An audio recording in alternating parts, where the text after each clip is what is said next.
Hello, good morning, students. I am Hemant Raj Singh. I am teaching you SST for class 8. बच्चों, हम लोगों ने कल ethnicity and occupation तक पढ़ा था. आगे कंटिन्यू करते हैं.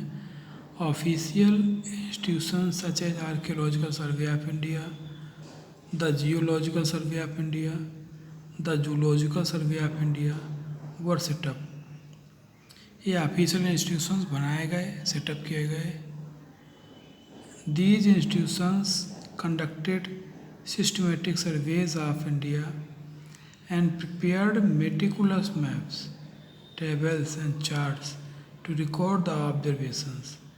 ये इंस्टीट्यूशन जो थे ये सिस्टमेटिक वे में सर्वे किए गए थे और मैप बनाए गए, टेबल बनाए गए, चार्ट बनाए गए कि जो ऑब्जर्वेशन हो रहा था उसको रिकॉर्ड करने का.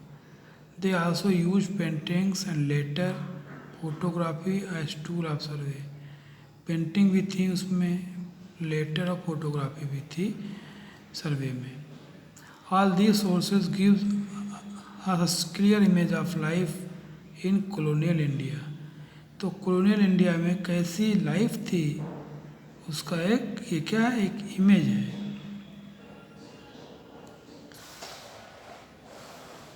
आगे देखते हैं. Official records of the British government. The British have left behind a huge body of documents such as official letters and correspondences, government orders and acts, survey maps, census records among others. तो British जो थे जब गए यहाँ से तो उसके पीछे उन्होंने बहुत से डॉक्यूमेंट छोड़ के गए वो, जैसे कि लेटर, कॉरेस्पॉन्डेंसेस, ऑर्डर्स, एक्ट्स, सेंसस. हाँ, these government documents provide glimpse of various aspects of British administration in India. ये जो गवर्नमेंट डॉक्यूमेंट्स थे ये हमें एक झलक दिखाते हैं कि भारत में ब्रिटिश एडमिनिस्ट्रेशन कैसा था. However these records focus only on the official point of view and don't provide much information on how the people of country responded to the policies. ये जो रिकॉर्ड हैं ये ऑफिशियल या ब्रिटिश का point of view क्या था वो दिखाते हैं. इसमें ये नहीं दिखाया गया कि कैसे हमारे देशवासी अंग्रेज़ों की पॉलिसियों को लेकर रिस्पॉन्ड करते थे, रिएक्ट करते थे.